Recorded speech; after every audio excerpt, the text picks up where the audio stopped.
Okay, hi guys, welcome to the top 20 Mastermind. Today's date is the 8th of June, and I really want to thank you guys. You guys in the special Zoom room together with me and Sean for one simple reason, because you guys promoted, for Extreme Wealth Summit. And we want to thank you, right? I think Extreme Wealth Summit was a great success, and since then it's been an amazing journey. Yes, guys, give us 2 thumbs up if you think it's been amazing. Right, it's been crazy, man. We created so much impact, not just in terms of finances, but in terms of giving. We've helped so many people. We've helped, wow, man, people from all over the world. And hey, it's because of you. It's because of you guys in this group, right? So again, one more time, from all my heart, thank you. And that's why you organized this session for you all today, all right? So I don't want to talk too much.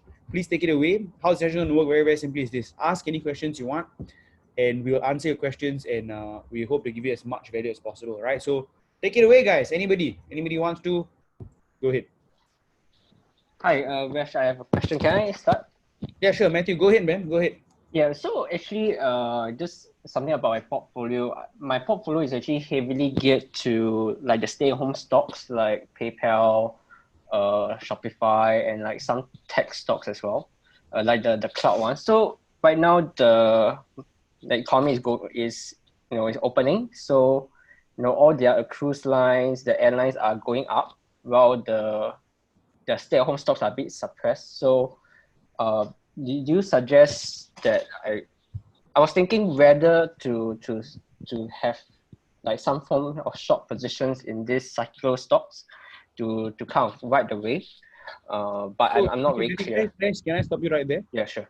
You see, when you talk about suppression and stuff like that, right, dude, you are just, this is my personal point of view, Okay. right?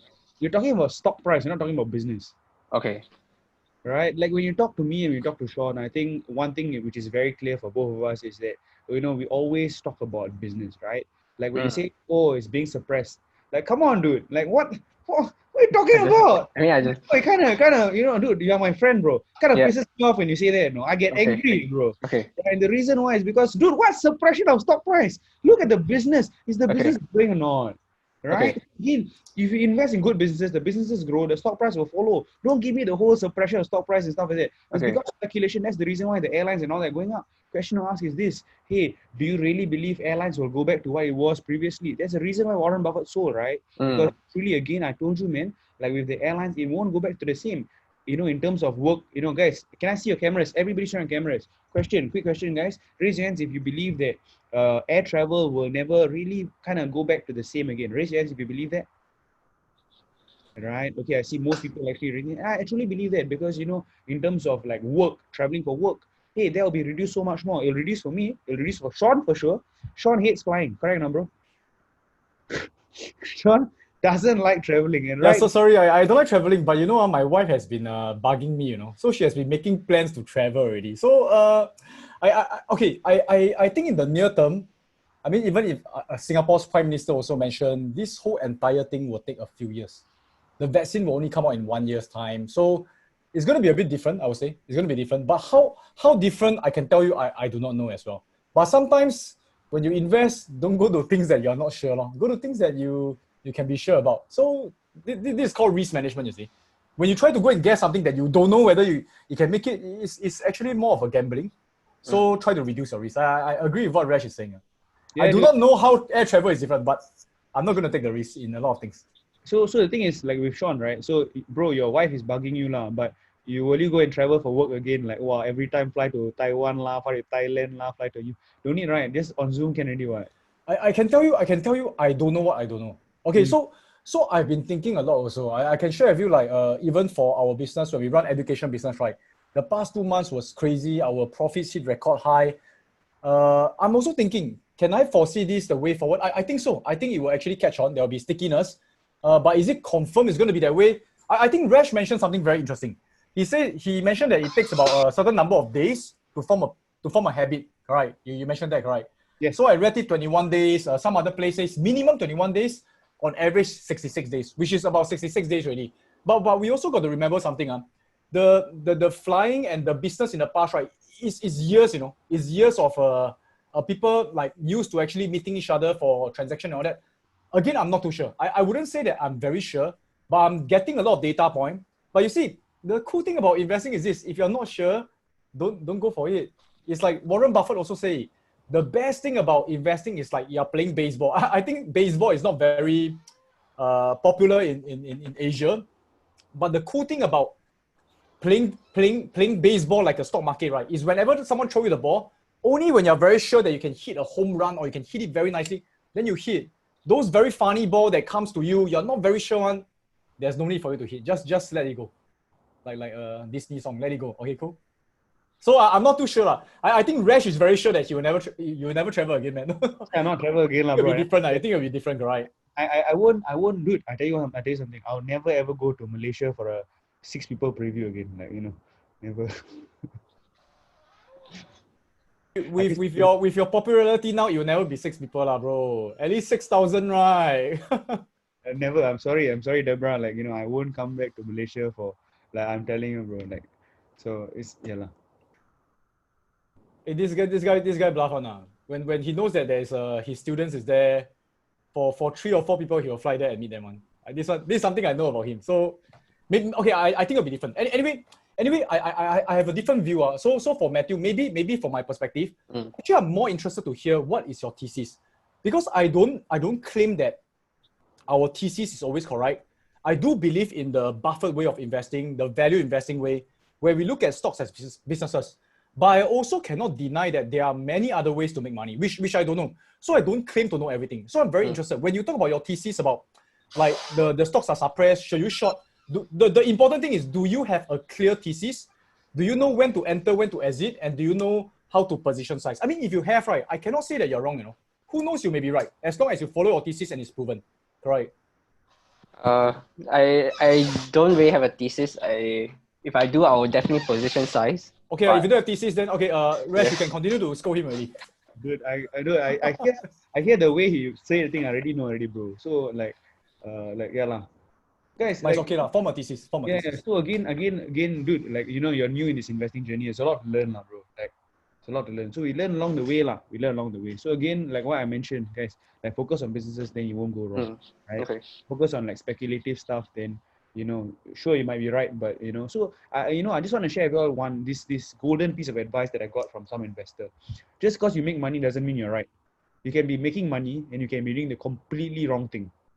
And then the scary part is that it gives you confirmation bias that, oh, I'm making money, so I must be right. Oh Allah, that's the most dangerous trap, you know, guys. That's the most dangerous trap. I just want to share that with you all. All right, like please, you know, my prayer is that you don't fall into that trap. I'd rather you lose money, you know, because when you lose money, at least you're like, hey, okay, what am I doing wrong, and try to learn. When you make money, you think you're invincible, and that's when it's so dangerous, especially when you're doing the wrong thing. I don't know, how many of you can relate to what I'm talking about? Right? Hopefully you can relate to what I'm talking about, right? Like, seriously, man, that's the scariest part, when you think you're invincible. Hey, guess what? I've experienced it myself, right? And yeah, dude. Okay, guys, next question. Anybody else, please ask. I want to give opportunities to some of you all. Anybody, if you all ask, you receive, right? Don't ask, too bad. Yes, Ash, unmute yourself. Great. Hi, Resh and Sean. Great to meet both of you virtually after UK and Munich. So thanks for this opportunity. I really appreciate that. So one of the questions I had was, of course, we have the value investing principle based on entry price and where the company is currently trading at. But also we've been combining a bit of technical analysis of late. So especially when it's overpriced, what typically would you advise as you know, a mix of technical and value investing analysis for entry points? Sean, you want to answer that? Sure. So I think for me, I've been consistently avoiding stocks that I deem to be overvalued. And interestingly, some stocks are always overvalued. And when I look back 1 year later, I feel a bit like I should have bought it last year. But again, I'm happy that I didn't go against my rules. So I developed I don't really use technical analysis. But personally, right, what I do is I think I mentioned in some of my interviews before, I begin to buy a small portion of a stock that I really like. For example, Nike, for example, Visa. When I evaluate them, no matter how I evaluate, no matter how I justify, okay, what I do is I always evaluate, then I look at the stock price. And every time I do that, the stock price is overvalued. So about 5 to 6 years ago, I actually met an investor who shared with me an idea. He said that, why don't you just buy a bit of the stock? Example, you just buy maybe $300 of the stock. And okay, for example, their stock is overvalued by, let's say, I would say maybe, let's say about, it's supposed to be $200, but now it's $300, example. But it's always overvalued, correct?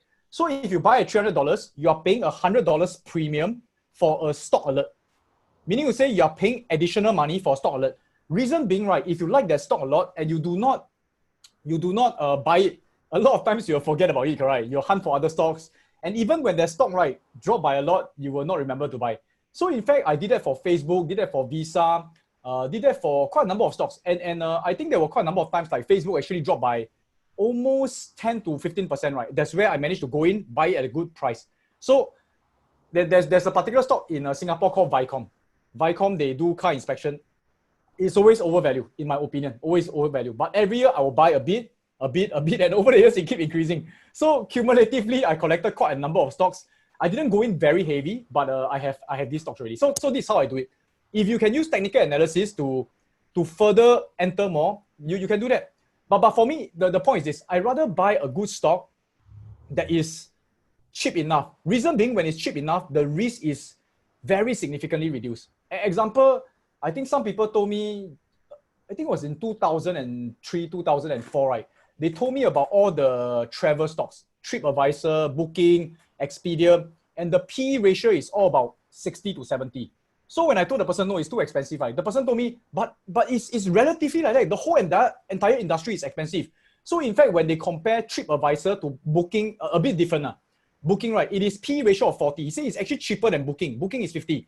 So my answer is this: cheaper doesn't mean cheap. You know what I'm saying? Cheaper doesn't mean cheap. It is still too expensive for me to take a certain amount of risk. So of course, on the high side, I look brilliant because the stock actually went down a lot. But to me, it's more like breaching your own rules. There are also stocks that I miss. Example, Amazon, Tesla, it flew up like crazy. But I don't really regret too much for missing it. But I will kick myself if, let's say, I buy expensive stocks and it goes down, because I know I breached my rules. I actually form a habit of becoming investors that go against my own rules. So that, again, form your thesis and then go according to it. And then keep testing your thesis. Back test with data, forward test with a little bit of real money. And that's where you become a better investor. Let me share with what Sean shared, and I'm going to add a bit of my own spice. So, Sean, you mentioned that the one you've been accumulating is Vicom, right? Right. What about Nestle that you're putting? Nestle? Oh, Nestle, I didn't. The P ratio also about 30, 40.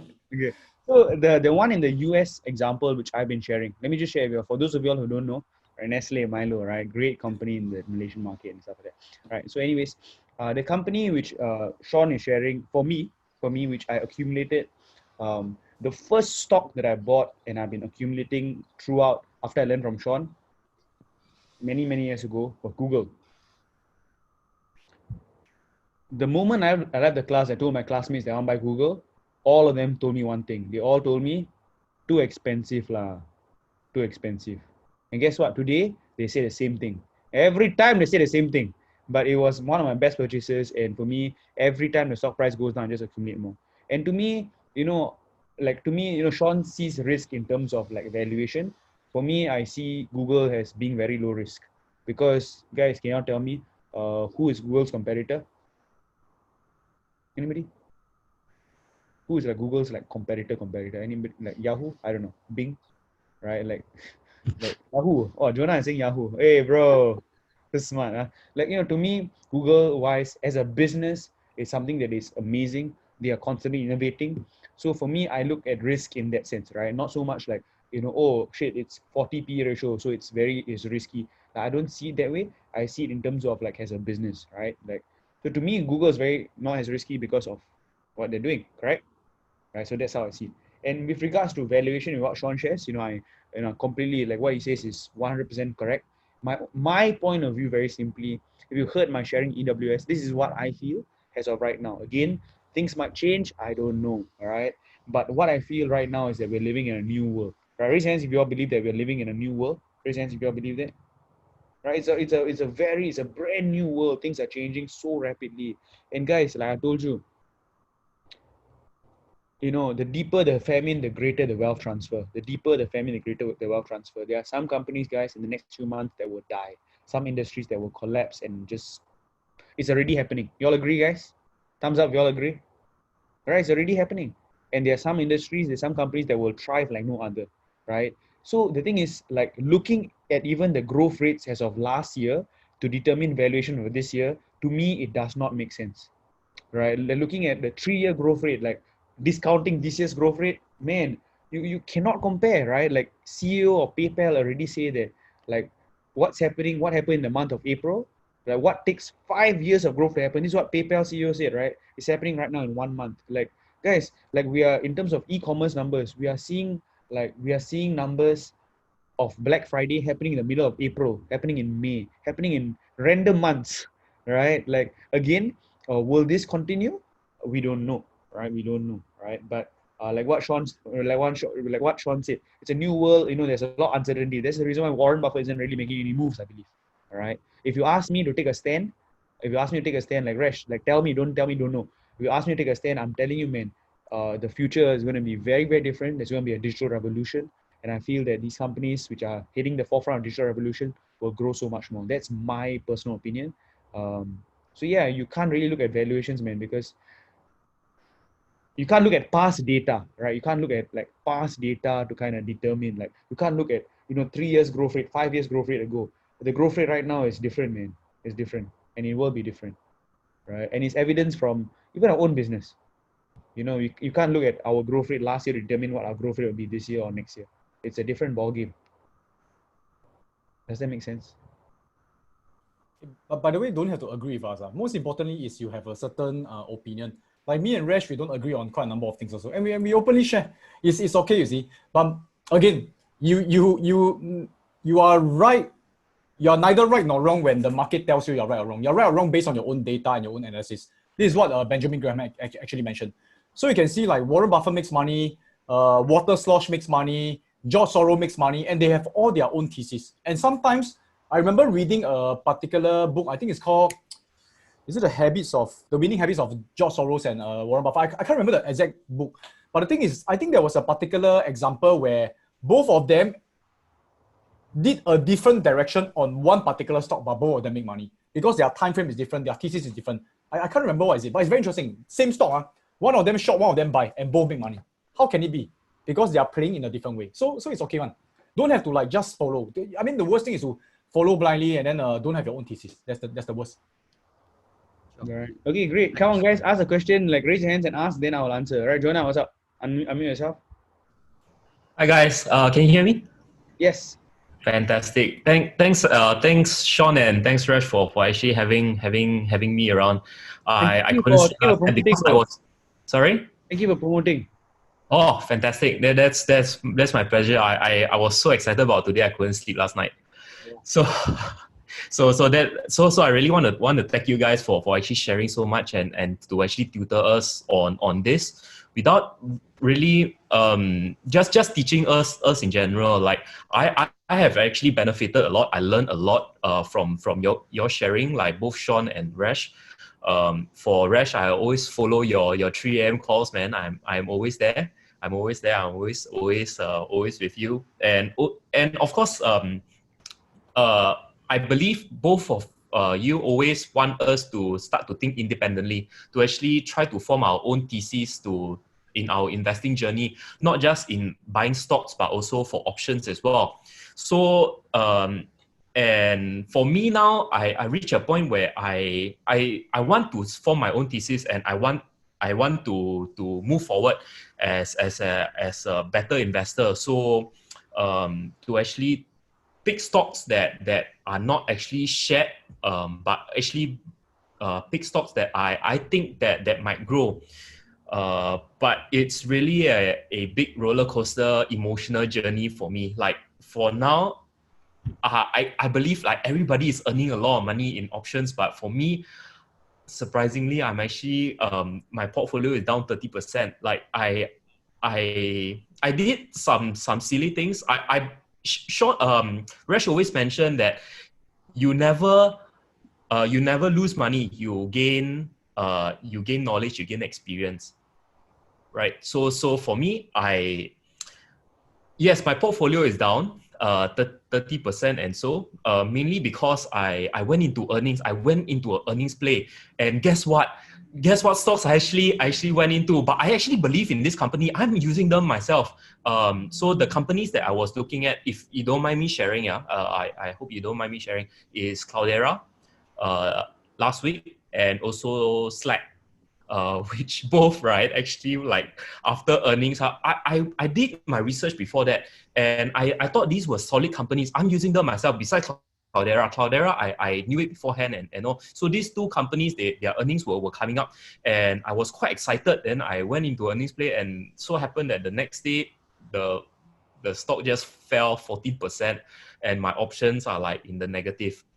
So I'm not selling as of now, but it is what I'm trying to say is, like, it's a big emotional play for myself, and I want to ask you guys, how do I combat this emotion, and how do I stay strong in this game, right? So hope you guys. Okay, bro, you go first, bro. You go first.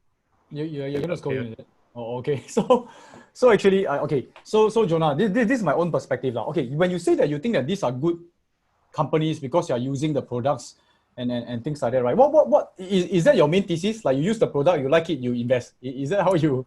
Is that your maybe your checklist is not complete? I will feel. Yeah, of course not. I went through the financials. I believe in tech stocks. Like what Resh also say, like, nowadays is a lot of work from home, and a lot of my other friends also are using it. I asked the industry, like the whole industry, a lot of them are actually using Slack. Okay. Versus Microsoft Teams. They have been around, and they have this stickiness, as in, like, if you are in their platform, right, it is very hard for you to move out of their platform. Okay. So there's some form of economic mode in my own perspective. Yeah. And okay. also the financials and all, year-on-year growth, although the EPS is not great, and whatnot. So yeah. Okay. So maybe your thesis is they will continue to grow bigger and bigger, correct? Because yes, I think correct. Cloudera is about $2 billion worth, and Slack is only 18 billion. I mean, when I say 18 billion, I'm talking about market cap lah. Compared to the giants like Microsoft is 1.4 trillion. So Slack, they only need to like catch up a little bit. They can double and stuff like that already, correct? So am I hearing you correctly? You believe that? Yes, correct. That is what my thesis is lah. I personally feel. Yep. So for example, right? Let's say I think we always use the soccer analogy lah. You look at a good soccer player, and then you like that soccer player a lot. You feel, wow, very good. I study him. He's doing very well. Then you buy him, soccer player. The next game he play, he cannot score. Are you going to be very sad and like sack him? No, I won't. So I think it's managing your own expectation. This is my perspective. And of course, if you pin all your hopes on the soccer player, everything you sell your house, everything, go and buy the guy, then maybe your expectation is in relation, or is in I would say correlated, right, to how much you're investing. I don't know whether you invested a lot, but you I didn't. A portion or according to my portfolio, like 30% options and 70% stocks, but my stocks is only still about 10 to 20% in. So total up, I still have about another extra 50% in cash. Okay, let's dig in a bit further. So what happened during the earnings play? So let's talk about Slack. What happened after the earnings? It dropped. Is it the price? Yes, pretty much it dropped lah, because the earnings they didn't the earnings was good, but then because the management actually forecasted not as high as the expectations of the what do you call that, the forward guidance, correct? Yeah, they didn't meet those, and then like the stock price just fell lah. Okay, stock price aside, take away the stock price. When they announce their earnings, they tell you the forward guidance, right? Do you still like the company? Yes, I do. So okay lah, then get married now. So yes, you do, right? No, I mean, but the thing is this. Again, when you focus back on the company, the stock price is other people's valuation of your company, because you own the company now, right? It's like, for example, my soccer player, right? Okay, so now it's the case. I buy the soccer player. He scored 2 goals, but he said that, hey, maybe the next match I will not score as much. That's why I said I'm a bit tired. Next match maybe I'm only going to score 1 goal. Then other people boo. People start to boo. Then you also feel sad. But actually, your soccer player, they score more for you. They tell you they're going to make money, just that it's not according to what other people expect. You are managing your expectation mixed with other people's expectation, and other people is actually Mr. Market, and the stock price is like a vote about what they feel about him lah. So you know what I'm saying, right? So maybe from that perspective, focus back on your company. Do you still like their performance and then continue to invest based on that perspective. At least this is what I'll do. This is what I'll do, and I feel much better about it. Okay, so you see, bro. Okay, so let me add now. So Sean is talking as an investor. I tell you, as an options guy. His options, like trader wise or whatever. Dude, you gotta understand, bro. Earnings play, bro. Dude, it can be a good company, bad company, 50-50, man. I've done it so many times. How many years already? I don't care what it is. You can think that, wow, confirm damn what, and then drop 20%. It can always happen, bro. Dude, I've seen this so many times already. I see so many times. I already know already, right? So dude, like you gotta understand that you might think that it will be this quarter for sure, what, and then it drops. Hey, dude, I've seen this so many times. I'm telling you, like, I'm not even. So you gotta understand that that's the risk you go into when you play earnings play, lah. You know what I'm saying? Right? Yeah, gonna burn, then you learn, no? Yeah, Then exactly. it's only when you get burned then you learn. Or else, like, yeah, I was. So not so much about kena burn then you learn, but really earnings play. If you wanna do like I wanna buy because I think it's gonna go up kind of thing, right? It really, honestly speaking, it is just purely like a. It's literally a flip of a coin kind of thing, lah. Especially if you're doing like a short-term options play, it's a flip of a coin, right? Like, like if it goes right, then great, right? If it goes wrong, hey, are you prepared to lose 100% of your investment? And that's what it is, right? And if you are, then okay lah, then it's okay. But if you're not, then hey, then dude, then something is wrong with your portfolio sizing and how much you're actually putting into the actual play. You understand what I'm trying to say, right? Again. So Resh, what I want to add to that is I actually had this portion of this small portion in Slack, and I didn't leverage too much, but I felt that it was like there was a bit of FOMO in me, you know. You see like Zoom, right? You like I thought like, Zoom overpriced, like, you siao meh, you Zoom already so much already, someone like, then boom, the next day, and then like it went up. So it's like, I guess it's maturity in the market lah, time in the market. There you know what I like best? I love it. I personally love it when my watch list of my good solid growth companies after earnings drop. Wow, that's when I get excited. If they go up, I feel a little bit like but when they drop, then I get excited, right? So as you know, like last week I entered a position, right? After the thing dropped, I entered a position. You heard, right? Yeah. I entered a position because I was like, hey, wow, let me do it, right? So I got in because I do believe the company is doing great. It started working AWS. They got huge big clients. I looked at the long-term chart. The IV was great, so I entered. I'm happy with it. Yeah. All right. Thank you so much for the input, man. Stop sharing your screen, bro. Good. Oh, not me. Yeah, I know it's not you. I know it's not you. Scan. Okay, guys. Somebody else ask a question. Please ask a question. Raise your hands. Ask a question. Yes, Devani. Come, answer, please. Unmute yourself. Introduce yourself. Where you from? Okay. Hi, I'm Usha. Devane is my husband's name. Oh, okay, cool. You can change your name, right? You can right click. I don't know how to do that actually. Okay, anyways, just say your name again. Usha. Okay, Usha. Hi, Usha. Hi. I know you're messaging me about this, like, Resh, when is it? I remember. Chasing you. Actually, I've got two questions. Please. One is actually, I've actually watched Sean's video on selling long calls, and then on a monthly basis, Buying long calls, and then on a monthly basis to close the positions. So my question is it a must that you've got to close, or if it's already profitable, can we just hold it up? Sean.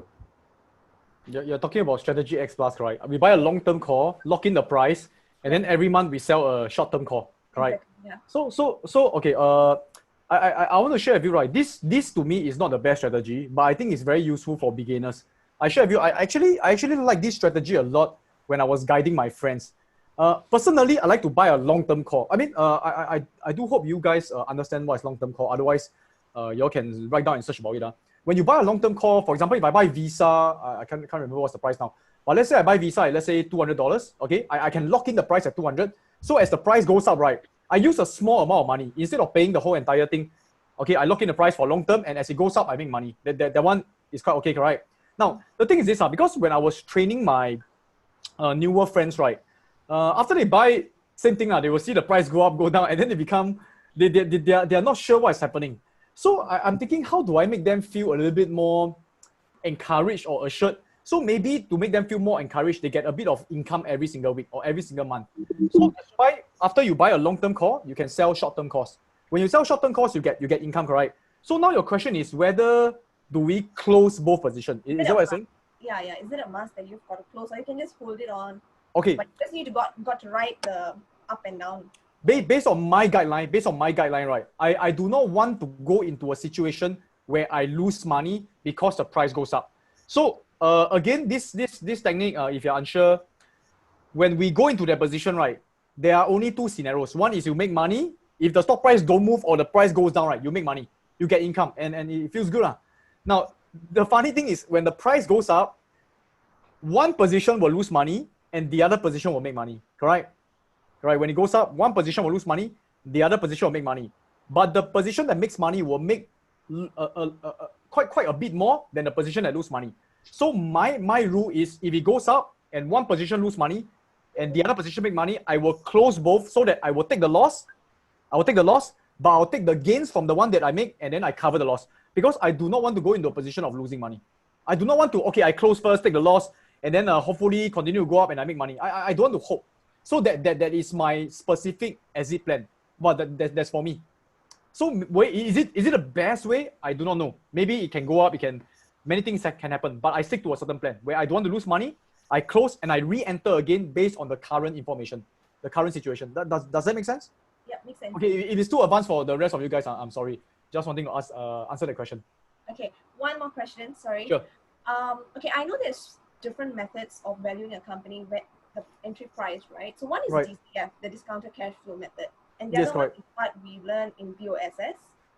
So what is exactly the difference? So which do you actually follow? Because BOSS basically looks at past financials.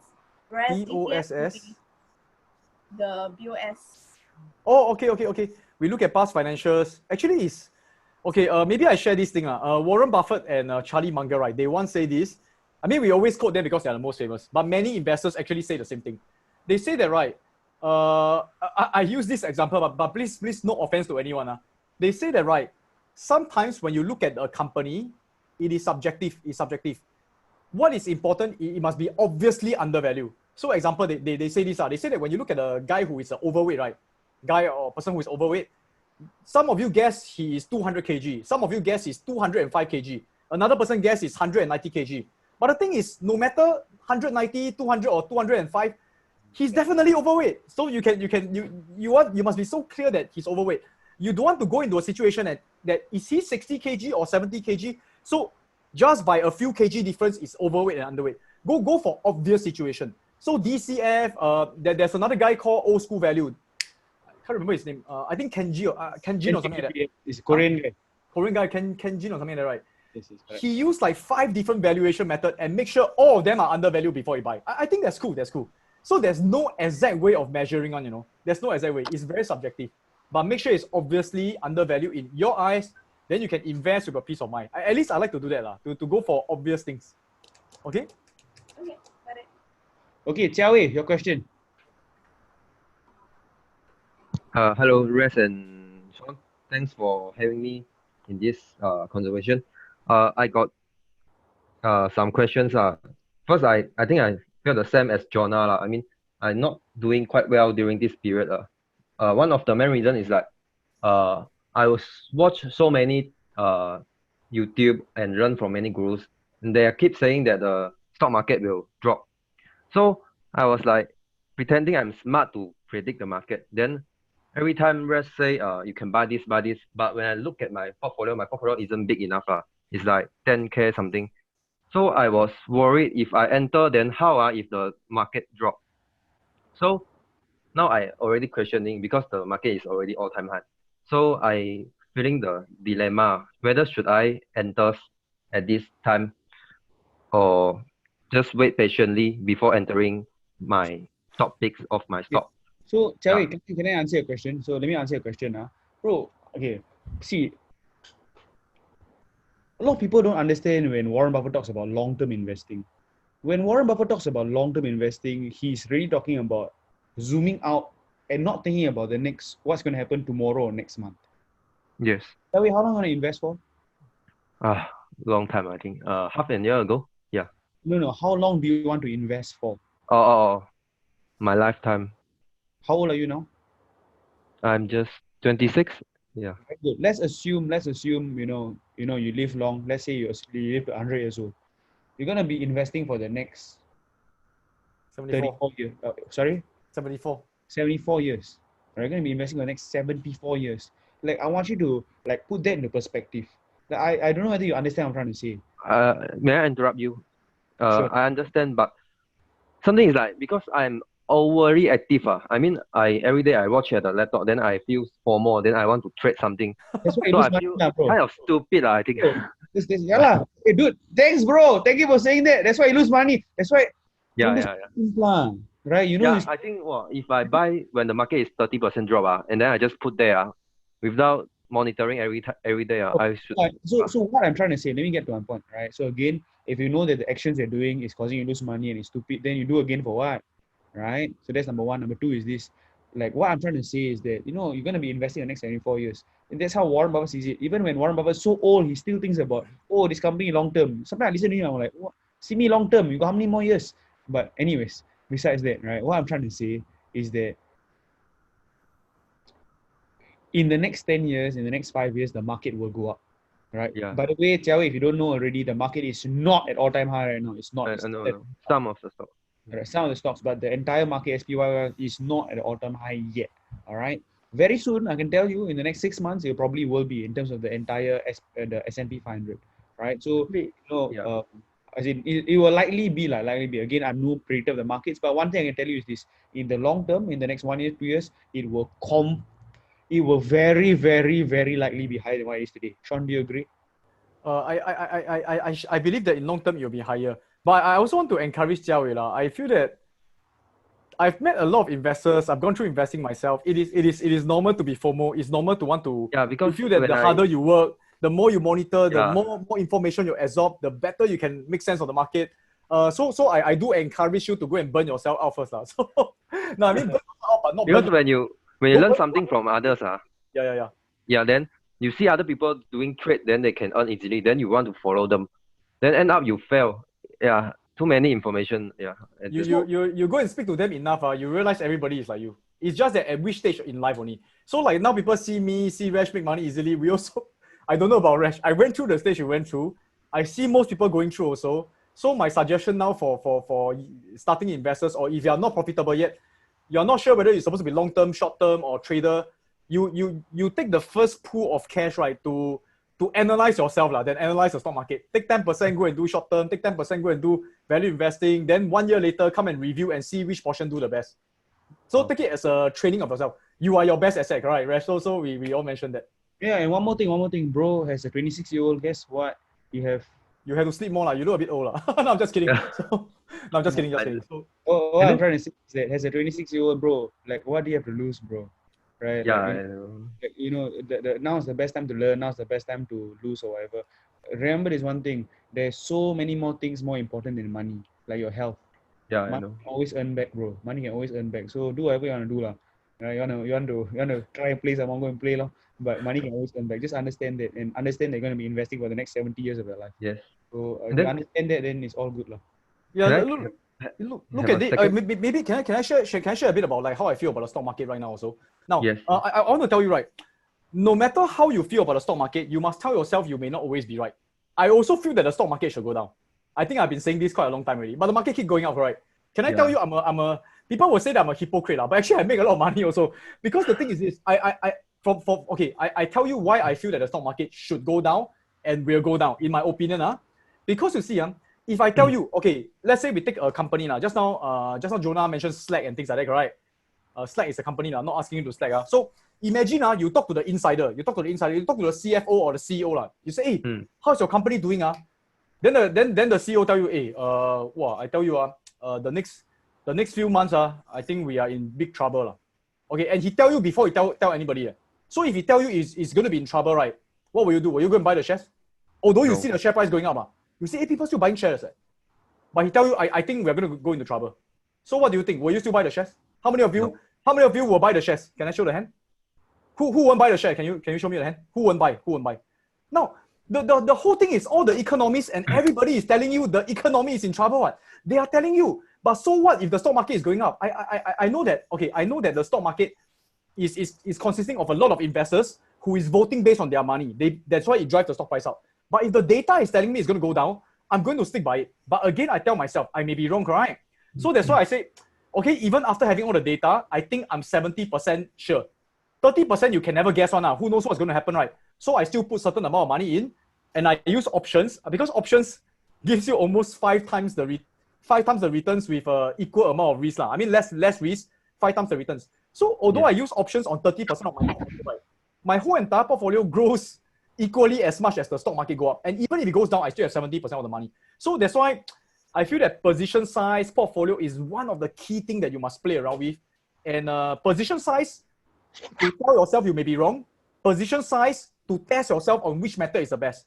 Use the portfolio to actually craft a strategy for yourself. That one is very important. I don't know whether that helps. Yes, yes. Can I Can I add on one question? And because I follow rest trade every 3 a.m. also, then as one saying goes, if the red day, then we enter. But for my small portfolio, I can't enter every time if got any red days. So how should I portfolio myself? Should I just select the best stock and then only aim for it instead of just chasing the shining object? So again, very, very simply, bro, you know, I can share whatever. So again, the reason why we enter red day, so again, we don't chase highs, right? So I don't believe in chasing, stock price going higher, don't chase. So wait for it to come down. When it comes down, then you enter, right? Like, I love it when Facebook has a red day, for example. If Facebook has a big red day, then, I'm in. It's one of my favorite stocks. So, watch your portfolio and then see your portfolio. So again, create a portfolio of, smaller price stocks, for example. And if these stocks have a red day, then okay, you can enter. You see what I'm saying?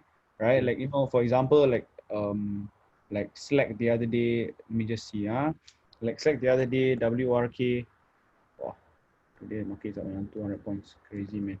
Yeah. So like Slack is about $32, about $32. All right. So if it's $32, then that's something that you can enter. It's not too expensive. The options wise couldn't be so expensive also. So and that's something that can fit a portfolio. So then there want to be something more ideal. Right. So again, build a portfolio of stocks, maybe less $50.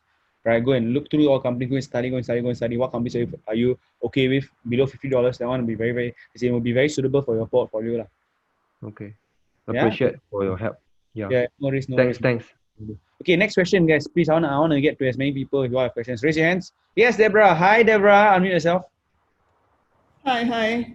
Thanks for doing this. I have 2 questions for Sean, actually. Resh, you can answer too. What's the ideal percentage breakdown between growth and value stocks? For me, currently, I'm 80-85% in growth because I want to turbocharge my portfolio.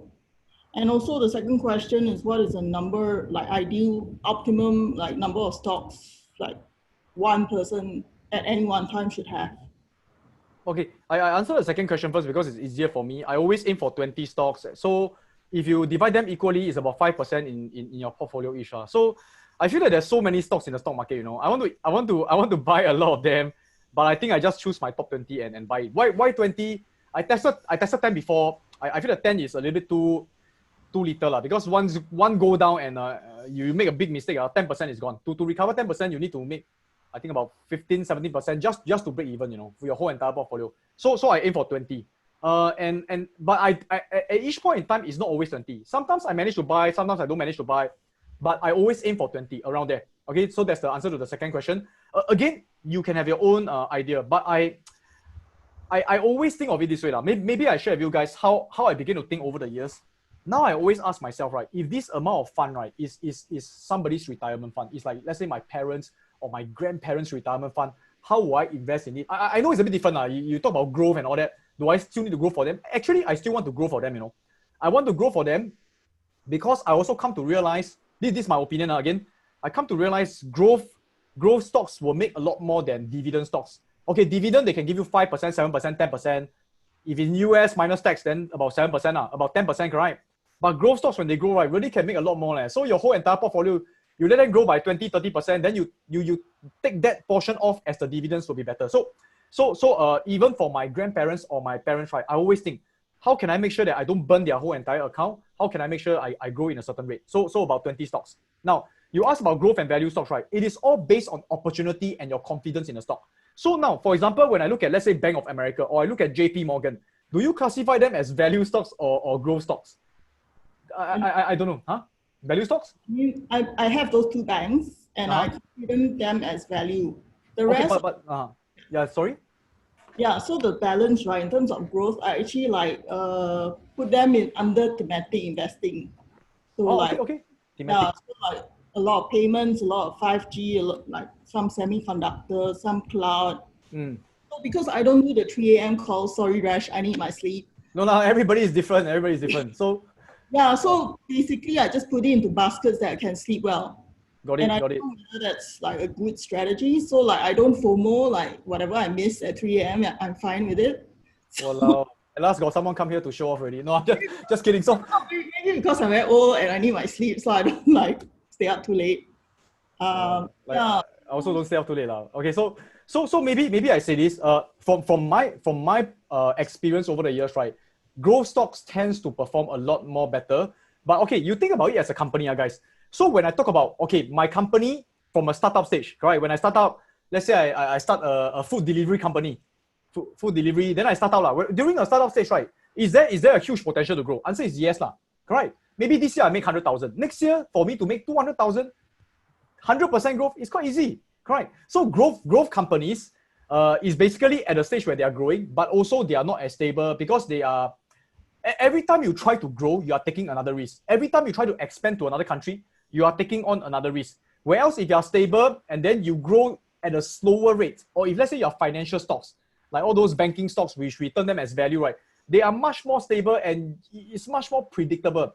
Now, you can make money from both one. You just take the one that you are very confident in. Like Slack versus Microsoft. Which one has more potential to grow?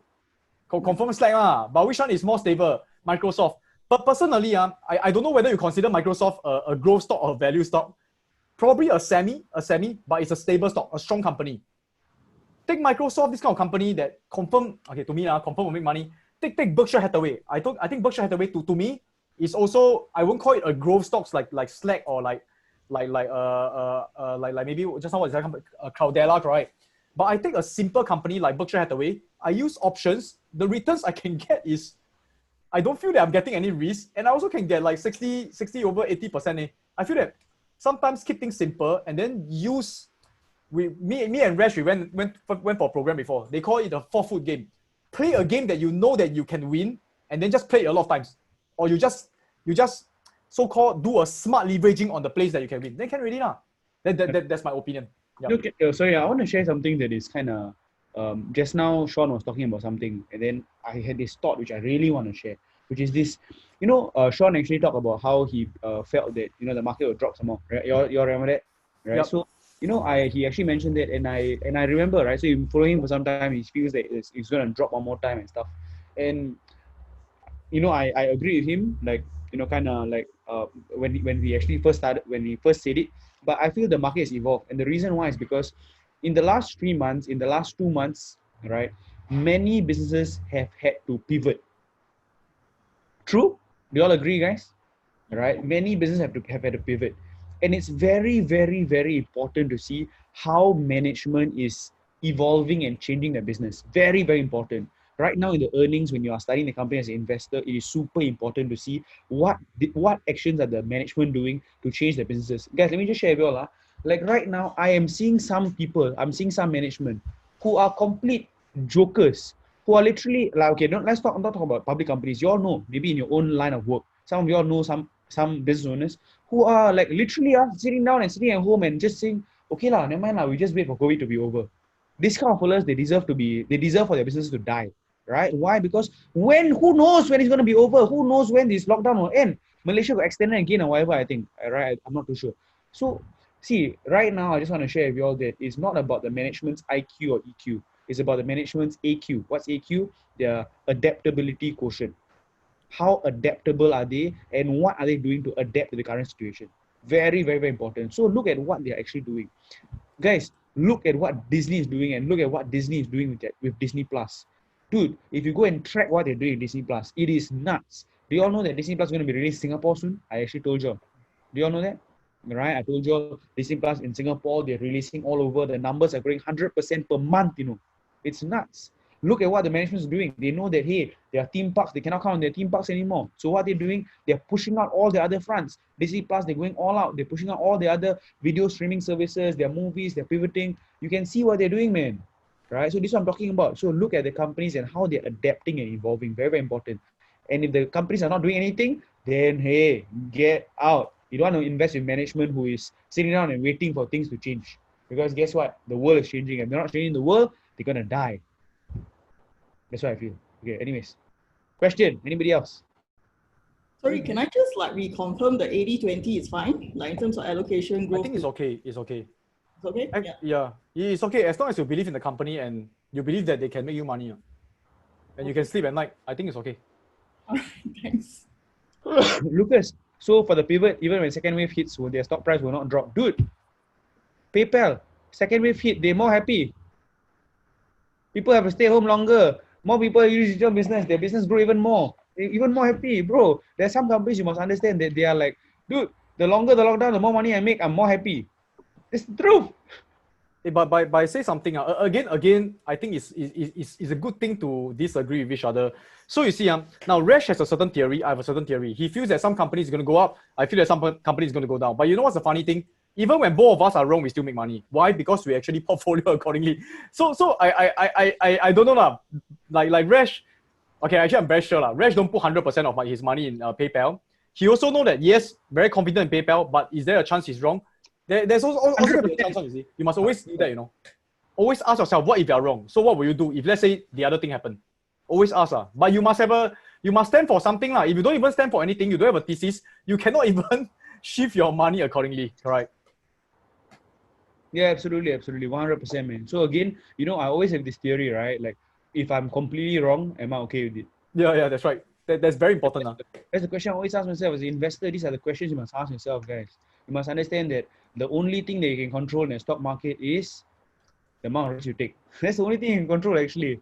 You can't control the stock, the company, what the management do. You cannot control any of that. You can only control the amount of risk you take. True, Sean? I just had one question, and this is a dilemma. So previously, when I had sold a put, it got exercised. So specifically, there was KHC. So it got exercised at 47.5. And currently, for the past 1 year, there has been recovery, but it's been moving sideways. So it's currently now at about 32 or so. So I have a dilemma that if I sell a short-term call, which currently is at resistance, and then it gets exercised at some point, say at even 33 or 35, so I might still end up making a loss compared to the 47.5, for example. So while doing short-term calls, do you then wait? I know Resh is smiling already. I'll stop my question. Can I answer the question? Yeah, please do. Can I scold you? Oh. Ash, do I have permission to kind of, dude? Dude, we've been talking about this for years, man. Like, are you serious? Are you still yapping on to KHC? See, this is the thing, guys. Sometimes a lot of us, we are so afraid to cut our losers because we're like, oh man, it's so difficult, right? Like, this is again psychology. It's psychology. Sometimes we keep on to our losers and we cut our winners. Like, dude, I've been telling so long, bro. If you just cut, KHC, take out the money, use that money to reinvest into something better. Like, so I had two positions. So one position I closed and one position I left. I laddered down, as you said. Thank goodness you actually did that, right? So I told you so many months ago, like with PhD, I got out, I reinvested the money, I put it into Facebook and went to 140. Dude, that has made me so much more money. It helped me recover the money and so much more, right? Sure. So that's the answer, man. So my same answer to you, like, hey, look, like in terms of my opinion, hey, is PhD going to double in size? The answer is no. The answer is no, right? Can you put it into something that is better if you want growth? Yeah. The answer is 100%, dude. Like, take out the money, put it into SPY calls, you're probably going to make more money. Right? Probably. I don't know for sure, but so that's my answer to you. But generally, as a sideways movement stock, I was just wondering if the X plus strategy is better to be used there. That was the overall question. Oh, it's very different, because now you already have the stock, right? And then you bought it at 40 something, right? Yeah, 47. And I think KHC Craft, right? Yeah, talking about Craft. Yeah. Okay, Craft actually dropped because there's a certain fundamental change in the business. So this kind of business, right? Their fundamental certain meaning to say their earnings, their business performance will be at a lower level than before already. There's no choice. You know what I'm saying? It will take years before they recover. If you really, okay, this is the power of options as well. So for those who understand options, actually, if I were you, you have two choices. One is actually like what Resh say, don't go and still haggle with it, just move on with life and then go on with it. But if somehow you still believe in the company, example, no, the company is still good. It's just that it's not going to be as good as last time, but it will still be good at this level. One possible thing, but this one requires a bit more monitoring, is you can sell a spread, meaning to say you sell a call and then you buy another one higher. So each time you collect a bit of money. Each time, let's say you manage to collect 50 cents, correct? Your average price of buying reduced by 50 cents and it keeps reducing. So the thing is reduced to the point of current level, then you can leave it because you bought it at current price. Now, the thing is this, if the price suddenly shoot up, the most you lose is the spread. So you still get to ride it up and you don't lose that much of money. I mean, this one is okay. I mean, we call it Sean, you are referring to bull call or bear call, Sean? You mentioned. This is actually considered a bear call because you're not expecting the price to go up. So you're selling one, buying another one. But this one, again, it is more for fun. It shouldn't be part of a portfolio. I like to do all these kind of things to like, in some sense, like Jonah and or even Matthew or like you all say FOMO, correct? I also have FOMO, but I limit my FOMO to a certain position and then I play around with a lot of strategies. But if I don't use real money, it's not the same now. You know what I'm saying? So I take a small portion and test all this. Yeah, sorry. Resh, may I ask one question? Who's this? Yeah, who's this? Wenli here. Hi, Wenli. Wenli, hi Wenli. How are you? I'm good. So thank you for having me here. So I have one question for Resh and Sean. So let's say Resh and Sean start from 1,000 today in current market, right? So which are the 3 sectors that you would invest in current markets or in coming 2 years? That's my question. Okay, Sean, go first. Okay, for me, that 1,000 is a start. It cannot be the end. You know what I'm saying? It cannot be you turn 1,000 into a few million. you know what I'm saying? So this 1,000 is a start. Again, actually, I did show my 20 stocks that I like. So somehow I have a list of 20 stocks like it's Facebook, Microsoft, Intel, quite a number of stocks is all there. Then I have Skechers, I have Disney, I have 3M. Some of you may not agree with some of the stocks, but I like to read into the history, and sometimes I feel that the history of the company, the culture, everything does affect certain things. This is my opinion. Do I have PayPal? No, I don't think I have PayPal. I have Visa, Master. So I will just pick from this list what is the stock that I can afford to buy. And I think right now, actually like Berkshire Hathaway is still cheap in my opinion. So I'll probably just throw inside. This is something that sometimes it's very painful the first stock you make a mistake, right? Like the first time you do something, actually if you play mobile games, you all play mobile games, right? I don't know whether you all play, maybe only me. Most of you all spend your 3 a.m. playing with Resh trading. I play mobile games. You realize the first few stage you always win one. They want to give you momentum, they want to let you win. So same thing for investing, it is good to win the first few rounds. A very easy way to win is to buy a very solid stocks that give dividends. You're not going to win big, but you know that you're not going to lose. Win a bit, you get the momentum, you got the strength to carry on. So this is my perspective. I will start by going for stocks that I know that I'll win, rather than go for speculation, lose and then don't feel like playing already. So this is my opinion. Resh? My opinion very simply is $1,000 focus, meaning to say like, you obviously, as in, it's good to have a watch list of 20 companies, but you can't be investing in 20 companies, obviously, right? You cannot. With $1,000, you're probably looking at, again, I can tell you because, I started the amount, I started with less than that. So I can tell you that you're probably looking at maybe about 3 companies, maybe 2 or 3 companies maximum, right? If you're talking about $1,000, right?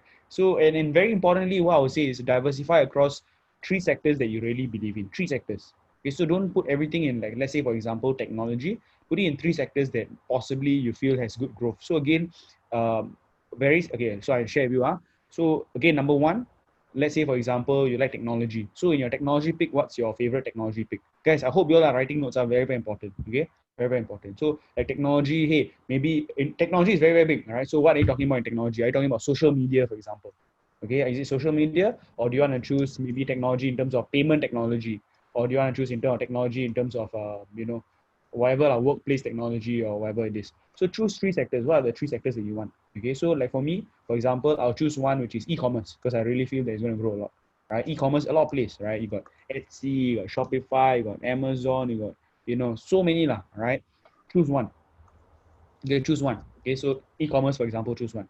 Right? Let's say, for example, another one. Let's say, for example, you're looking at one, maybe some slightly more speculative, maybe a pharma play. All right. So I think Clement went through some pharma plays. You all know, right? Right. So he went through ABBV, he went through NBIX, Merck, for example. Maybe you can choose one in the healthcare sector. Right. So you choose one there. Okay. So okay, let's say for example, again, this is just suggestions. Then maybe another one you can choose with regards to another sector. All right. So again, like 3 different sectors. Okay. So again, e-commerce, healthcare, and maybe let's say for example, you want something that is more. Give me a suggestion only. What do you think is going to go? Consumer food, like food industry. Yeah, then great, right? So go consumer food industry, then choose one. Right. So 3 sectors, 3 which is going to grow quite a bit, then go for it. Right. So that's what I will do. So 3 different sectors, growth, and then like about 3 stocks, lor. Right. So that's my specific suggestion. Guys, it's 8:30 exactly already. Sean needs to chow. Sean needs to chow already, right? Yeah, I'm sorry because I have something on later, but I do enjoy this session. Really thanks for the question. But maybe I just end off by saying, right, really, if you were to ask me exactly how I do it, I want to collect 20 very strong companies that I believe will continue to grow for the next 5, 10, 20 years. It can be technology company, it can be food company, companies that you really can see them growing. Then go and study based on a certain, does the management have the ability to make money for you? Go and study some track records. And sometimes you just buy into them. Once you know they are good, buy into them, let them grow, and then use options to actually turbocharge your returns. It's quite simple to make money one. But very important. Don't look at it as a 3 months thing or the next earnings. I feel it's very... And Sean, you know what I love what you say just now? Which one? What I love about what you say just now is that's just a start only. Like, 1,000, your 1,000 is just a start. Like, you obviously if you're starting $1,000, you're looking to put aside money every month towards your investing, towards your financial freedom pot, right? Like that's more important, right? And when you have $1,000, what's more important is not about investing well. What's more important is about generating money so you can put more money inside. Yeah, that's right. That's right. Hi Resh, can you hear me? Yeah, sorry. Sean is already. Guys, can all of you type in thank you, Sean, or whatever? Hey, no, thanks a lot. Thank you. I'll catch you guys soon. Bye-bye. Just one question, Sean. Oh, Anurag has one question. Oh yeah, maybe one question come. Let's... Yeah, I'm Niranjan. Hi Niranjan. From India. So one question which I had was when you were in the in EWS summit, you said for beginners you have to invest in fast-growing companies and stuff, and you have to just work it on and stuff. So like in India, like we cannot do options investing for the US market. And like I just wanted to know, like, is there any other way to get monthly income, like a kind of like to generate income to put into the market apart from options investing? You can do options investing in India. Like for US market you can't do. So you can do it in India. So you can do the same strategy in India. Actually, Niranjan, I think I just want to share this. We do talk about, I just want to share this very openly. There are different ways of making money in the stock market. So for example, I also experience selling puts, selling calls. I get a certain amount of income. I make about maybe 15 to 20% per year. I think a lot of you realize it's a very easy way to make money, correct? Now, 15 to 20% a year, is it good? It's actually good. And you feel that there's a monthly income. You feel very good about it. But actually, if you buy, let's say, Tata Motors, or you buy like some very strong companies, I don't know whether Tata is still strong. It's still strong company, right? It's Tata Motors and Infosys, this kind of simple company, they will make money in India. They can make you maybe 30, 40%. So you don't need the every month income, but at the end of the year, is what matters most, like how much real money you have, right? So you will still make a lot of money. So don't have to be fixated about getting monthly income. I know you follow us, me and Resh, we did a certain method that is very enticing for certain people who wants to see results. But again, if you are willing to be committed to generating wealth, right, there are many ways. If one way doesn't work, you just go the other way. As long as it's legal and it's something that helps you achieve it. All right? Cool? Okay. So all the best. Let me know other Indian stocks you can buy. I know your bank deposit also quite high, right? About 7-8%. No, like I'm a student right now. I'm just 19 years old. So I started only with my very less income, So I don't have any kind of income. So I'm just going with my savings right now. Like I have my. Can I quickly share one question before I go? One story before I go. You know, because we have been to different countries, right? Yeah. I in my opinion, right, the country that has the least advantage, right, is actually Vietnam. In my opinion, they can't understand English. They cannot invest in US options. Reason because they cannot even transfer money out. I think India face similar issues. Yeah. They have so much restrictions, you know. So there's this but 2 to 3 years later when I went back, right, the Vietnam students, those very young guys, right, they are so rich now, you know. Okay, I share with you one of them is very funny. His name is called Dirk. He's so funny, you know. So when I went back, wow, his portfolio increased by a lot of percent. And I mean, a lot of percent based on $100 is not a lot, correct? But he actually has enough money to like change a house. He and his friends change a whole house for his family. So I asked, how do you get all this money, right? He just make use of all the ideas he have. He did something quite funny now. Okay, I'm not saying it's correct. Okay, I shouldn't have mentioned his name. Okay, another guy. Okay, I tell you what happened. He showed me he created a business, right? It is a website creation business. Then he went to companies and sell them website creating services. He do not know how to create website. He actually charged them maybe 5,000 USD or something like that. He go to Fiverr and then he gets someone to actually do the website. He go and find a lot of people. He make sure he finds a good one. So he got a website creating business, and he even appear on papers and stuff like that to be a very big boss of a very big website company. But because I know him, right, then he tell me actually it's all from Fiverr. He got this very ridiculous one. If you go to Fiverr, right, I share with you this one, but this one is okay on live, right? Okay, no names. So one of these Vietnam students, very funny.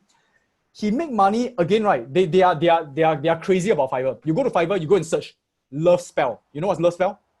Love spell. You go and search love spell. People are actually paying people to cast love spell, to say, I love this girl, can help me cast a spell on this guy or not.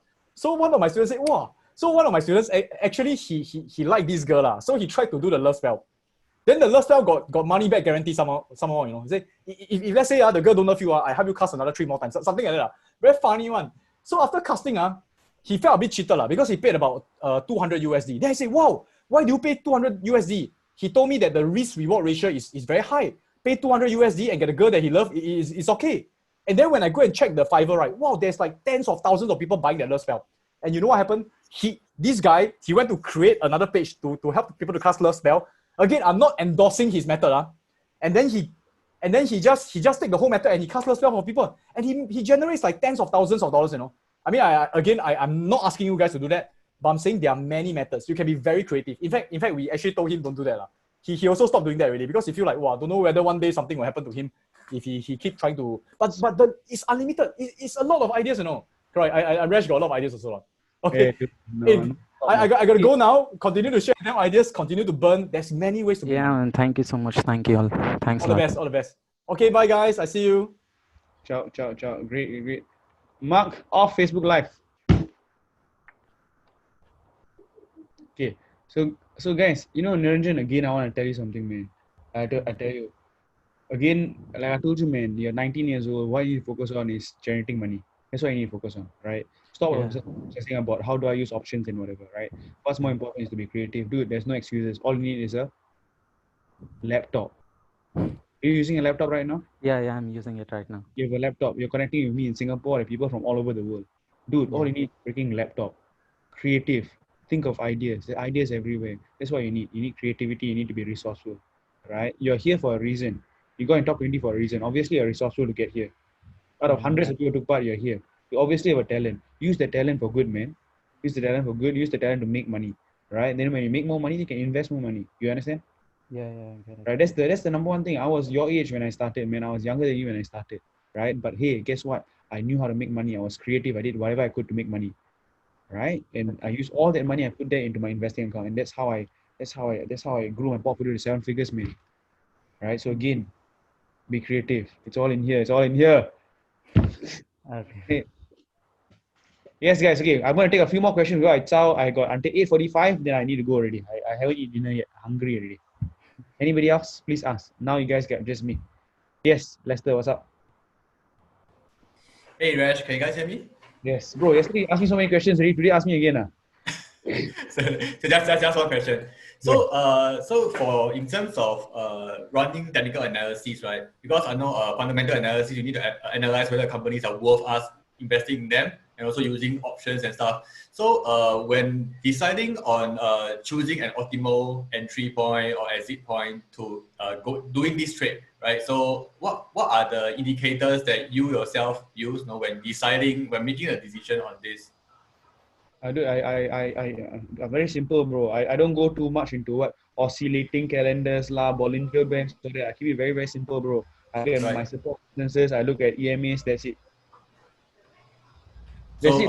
EMAs and support and resistance. That's all I look at. If you ask me, I think there's nothing wrong with going into your other indicators and MACD and RSI. I know all of them. I know all of them. I know overbought, oversold, stochastic. I know all of them. But if you ask me what I really use, I just use two things mainly. Got it. So essentially, it's because you are doing a longer term calls anyway, right? So it's just you just use this keep it simple and use this to support your thesis, and then just go for it. Okay, got it. Guan Yang Wong, what's up? Yo, Resh. Thanks so much for doing this, man. Yeah, no worries, man. I wanted to ask, right, because I strongly believe that in order to generate good returns, we have to learn how to manage our downside risk. So, and then Sean and you yourself also has been talking a lot about portfolio sizing. So I'd like to ask, besides portfolio sizing, right, what do you actually, what are the rules you follow to actually make sure that your downside risks are actually taken care of? I always have bullish and bearish positions. So that's how I do it, right? So my portfolio, like again, Sean doesn't really do it. Sean doesn't do it, but for me, one thing is very, very important is my portfolio is always hedged, right? So when my portfolio is hedged, what does that mean? Let me just share with you. When my portfolio is hedged, for me, I maintain. So, anyways, so my portfolio wise is very, very, like when the market goes up, right? When the market goes up a lot, my portfolio doesn't go up as much. Kind of like it will go up, but it goes up like steady, right? But conversely, when it comes down, when the market drops a lot, my portfolio will go down, but maybe less. You see what I'm saying? So the reason why I do is because I manage a bigger portfolio, and for me, what's important is I want to reduce the volatility on my portfolio, right? So you see, like Matthew, for example, Matthew gets crazy results because he's crazy, right? He just anyhow whack, not anyhow whack, he just like whack leverage like crazy, then go all out call, 1 month $50,000, not $20,000 or whatever, right? Because that's he just go crazy. Like in in terms of my personal overall portfolio results, is nowhere close to him in terms of percentage, It's nowhere close to him. But the reason why is because I make sure I hedge myself. I understand how to hedge my portfolio. I understand that, hey, I can go wrong. I understand all these things. I've been doing this for a long time, right? So again, so I always have my bearish positions and my bullish positions. I have that both. So even when it's going up a lot, I make sure, so today, like I mentioned on Friday, market went up 800 points. I want to make sure I hedge my portfolio, make sure that even if it does come down, I'm protected. It does go up, I'm still making money. You see what I'm saying? Right? So this is one way in which this is one thing which I do for my own portfolio. Like again, for Sean, he doesn't do it. He doesn't do it. For him, it's 100% long. I don't believe in a 100% long portfolio because I've seen both sides. Resh, what about in terms of the business? That means you're managing the downside risk of in terms of the company that you are buying into. Example, like you're talking about PayPal, right? Do you go the extra mile, like you're trying to find out what's the management thinking, and then email them or something? I understand the thought process. Yeah. So, dude, like I typically with the companies which I'm very heavily invested in, okay, so there are some companies which are the core stocks in my portfolio. Okay, there are some stocks that are core stocks in my portfolio, some which I play. All right. So the core stocks in my portfolio, I understand has a business owner. I understand as a person who actually knows people who work in the business. I understand as a person who knows people who are like big players, right? So like PayPal, for example, I have personal friends who are like friends with the PayPal management. You know what I'm saying? Right? So like I talk to them, then I find out about the business, like, because again, like I have an extensive network and I know these people, you know what I mean? Right? Like, so when I talk about Shopify, the reason why I talk about Shopify is because I belong in millionaire masterminds where these guys are Shopify, big time sellers. And they tell me this data, they're like, dudes, like Shopify gives them the data because Shopify, for them, their business is they want to help their sellers, These sellers are selling $100 million of product. Then obviously Shopify is going to tell them things, right? And then I ask them, hey, bro, what's happening? They tell me, and that's why I'm so confident, because they tell me whatever that I know. Hey, actually, for me, I don't sell on Shopify, but I can buy the stock, right? So that's what I do. So again, these are my for my core holdings. I know the people involved and stuff like that, right? Then with regards to how can you actually know this stuff, LinkedIn or whatever it is, you can go and connect. And hey, guess what? Tune into my Zoom calls and stuff like that, right? I have such an extensive network. I talk about one industry, confirm what somebody want, right? You want to know about whatever industry, just come to me, ask me. Rash, can you link me up with anybody in the cloud computing space? I just ask one word. You'll have 10 people, you have 20 people, you have 100 people. Then you go and ask them. Very simple. That's the power of hanging around community and hanging around for my 3M Zoom calls and stuff. Have you been tuning in? Yeah, man. Almost every day, man. Very good, very good, very good. Every Friday, definitely every Friday I'll be there also. But yeah, dude, so you understand the power, right? Like I can call out whatever, like who works in this company. Yes, and I've been seeing you calling out Jerry from China, and then you starting asking them in the US, and you got a lot of insights. That's why I'm observing as well. Yeah, exactly, right? So like whatever country you want, man, you want to know what's happening in Hong Kong, whatever it is, just ask me. I got people in whatever country you want. All right, so that's the power of the network. All right, so thanks, Resh. Come, any more questions, guys? 1, 2 more questions. I'm not gonna eat dinner already. Hi, Resh. Who's this? Who's talking? Me. Hello, Dash. Jay. Hi, Jay. You never on your camera. Yeah. Okay, on. Okay. I have a question to ask you. Like, can you share about your investment homework routine? Like, how often do you update yourself with news? Like, what kind of news do you go to look at? And then, like, do you start with what you have with the portfolio, or you start with whatever is happening? Like, just your investment routine. Yeah. My investment routine. Okay, that's great. Jay, is your name Jay? Jezreel. Oh, you're Jezreel. Hi, Jezreel. Hi. Good to see you. So with regard to my investment homework, my investment routine, very, very simple, right? So so right now I do a lot more homework. Okay, right now I do a lot more homework, and the reason why, guys, if you don't know already, the kind of movement that we're seeing in the markets is something that you don't see ever. You all understand? You do not see ever. Like, guys, if you know how to, I just tell you all straight up.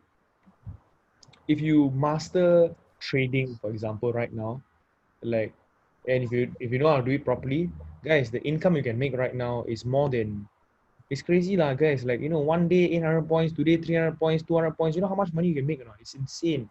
So like, that's why I'm a lot more active. Usually I'm not as active. I tell you the truth. Honestly speaking, usually in my normal thing, I'm not as active. I'm a little bit more passive. But right now it pays to be a little bit more active, and the reason why is because of the movements. It really moves a lot, and hey, if you have the right positions, you can make a lot more money. So I'm a little bit more active. So what I do is I'm a little bit more active in finding out, like, hey, like today, what are the stocks that are dropping a lot? What are the stocks that are going up a lot, right? What are the earnings plays, right? Especially during earnings, very important. Pay attention, super important, right? So again, like I'm on investing.com, right? I have the app. So I have an app, for example, right? So again, how many of y'all have the investing.com app? Do y'all have that? Yeah. Have it. You should have the investing.com app. Look at your top winners, top losers, for example, for the day. Look at what companies are really going up, what companies are dropping quite a lot. Right, go and look through that. Right, read through Market Watch, for example.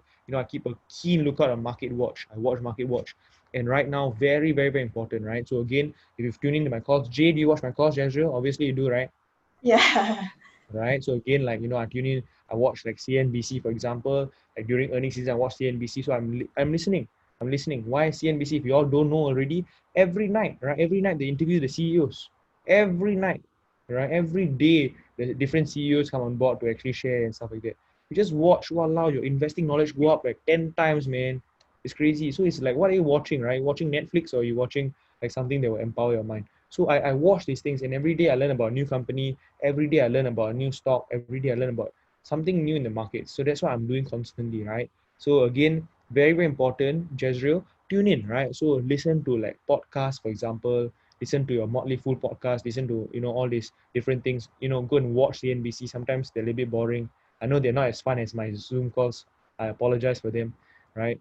But very simply, like, yeah, just tune in, and then every day keep learning, and then you'll hear opportunities, right? Like, how did I know about Teladoc?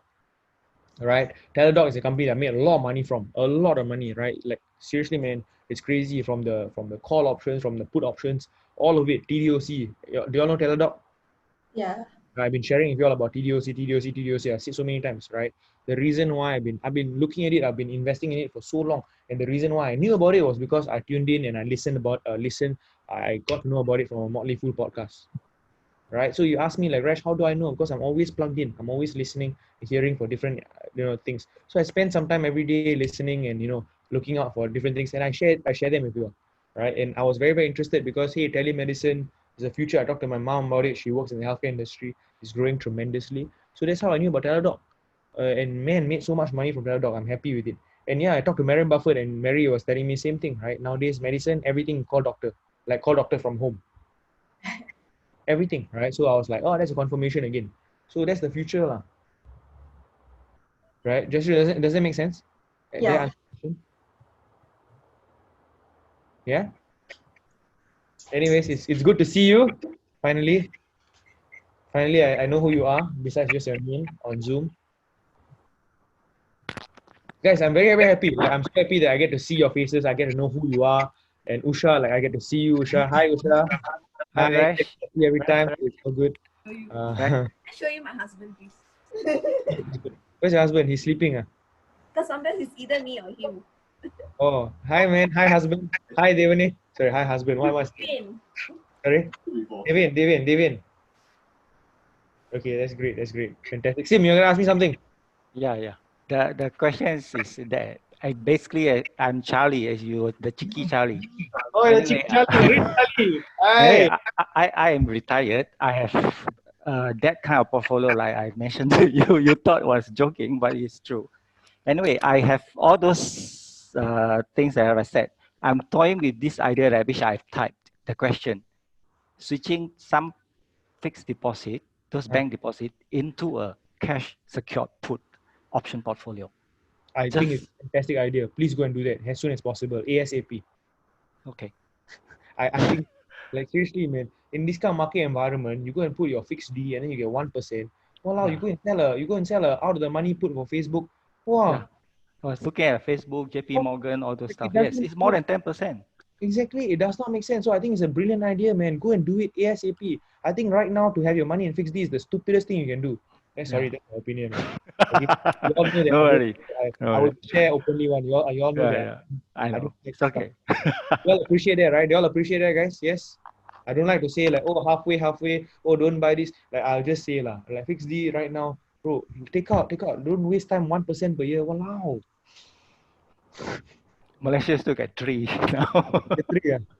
From Yeah, 5, 4. even 3 per year is ridiculous. Like even 3 per year is absolutely ridiculous, right? So I know that it's low risk and whatever, but you can go and sell one Microsoft put or Facebook put. You go and sell a 150 put. Wow, it's a no-brainer. Correct. Correct, no? Because I'm new in option. I just started doing option since I think last October, but I've been managing and trading in the stock market for 30 years. So option is something new. I just want to double confirm that because I haven't read any, even in option books and even attending those online courses, like even Adam Khoo's courses. I never have this kind of what I've just asked you the question. No, I never read it anyway. Go and do it. If you cash secure, you want to do it, go and do it, man. Seriously, go and do it. I highly recommend. Like, that's what I am doing, by the way. Mm-hmm. This is what I'm doing. If you attend my class, I talk about 1 year put options, all there. I talk about, and even like seriously, man. Yesterday you were there in the call yesterday, right? Yeah. Like in terms of like getting accelerated growth, like literally like putting 10% of the money into a SPY call option, right? Your SPY 2-year call option. Also, cow team, like my opinion lah. Unless you believe US will crash and burn and die, right? Which is unlikely, adaptability and stuff like that, right? Even to do that, the upside will be huge. But I have many other stocks because I also focus a lot in Hong Kong, China. I understand. So US, the thing is this: individual companies,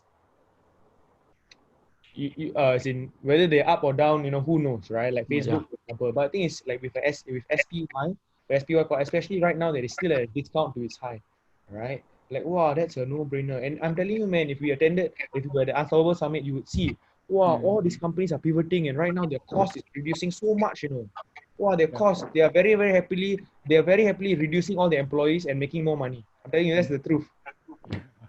What's happening? They are very happy reducing the employees. Reduce. Let's reduce all the employees, reduce our costs, and then make so much more money. That's what's happening everywhere. Right? So again, it's an exciting time to be alive, and I'm telling you, man, I truly believe my thesis is that the bull market like never before. Like it'll be even bigger than the last 10 years. It'll be crazy, man. And it's all because of COVID. Okay, right. Thank you very much. Thank you. Go and do it. I look forward.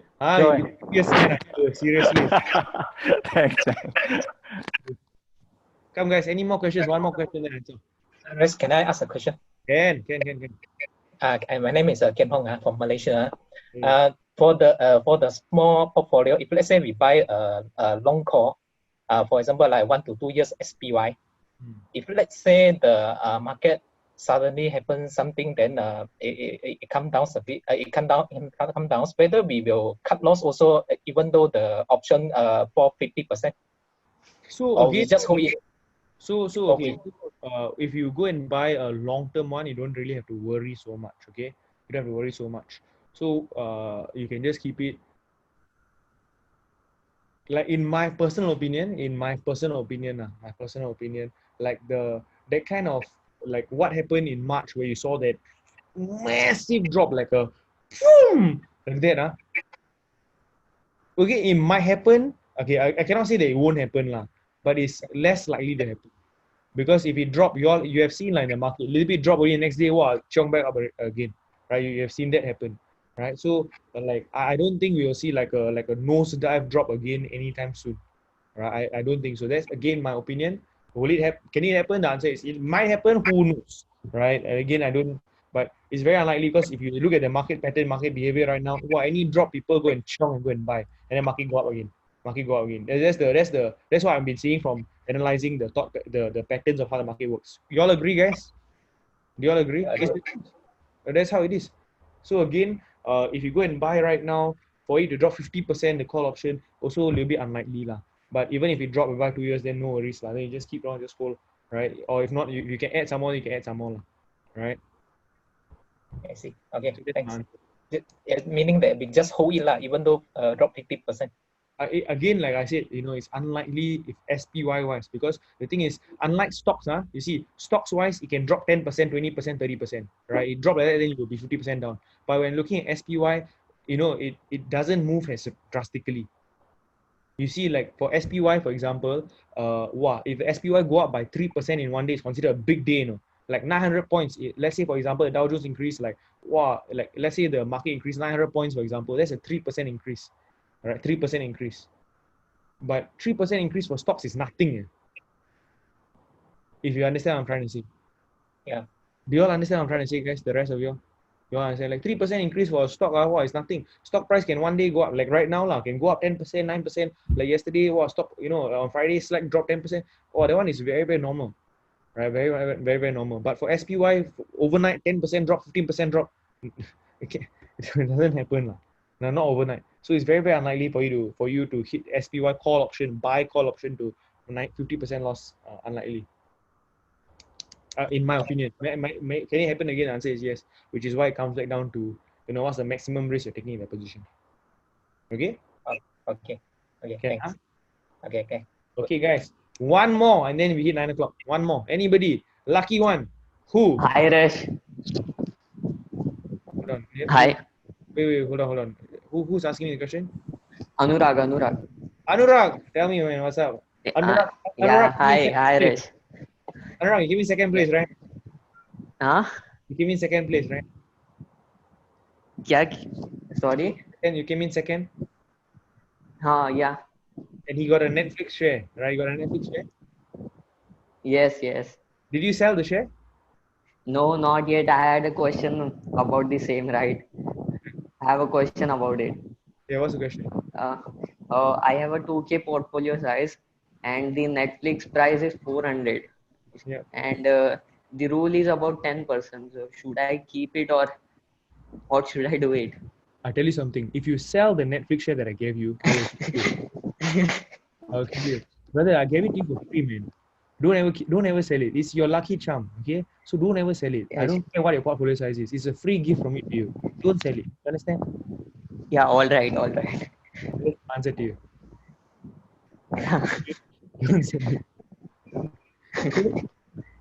Right, Cool, that's the cool. question to ask me. Wrong question to ask. Okay, anyways, guys, thank you very much, guys. I hope you guys enjoyed it. You all enjoyed today? Yes? Yeah, yeah. Today, right? I hope you guys had fun. You guys had laugh. You guys laugh. I hope you guys are blessed. And again, guys, anything at all, reach out, help out, and guys, support us on a mission. Again, one more time, thank you guys so much for sharing that message to your friends. All I want to ask of you is this, right? Like right now, like we have our Extreme Wealth business channel, all that stuff. Please, like, share that video with your networks, with your people, your friends. We're putting out really, really great stuff. Have you all seen our stuff? Yes? Is it good? Right? Like Team Resh putting out some great stuff. Like, please like, comment, and do me that simple favor, right? Like today, later, if you all want more help, like go and like the videos, go and comment and stuff. It'll really, really help us. And the reason why is because when you comment, what happens is YouTube recognizes the algorithm, and then we can reach more people around the world, and we can be a blessing to more people as well, right? So that would be really, really helpful, right? Just do that. It doesn't cost you a single cent, all right? So help me do that so that we can actually be a blessing to more people as well, all right? So again, thank you very much, guys. See y'all. Have a good time. God bless. Thanks. Blessings and favor chase you down. Bye-bye.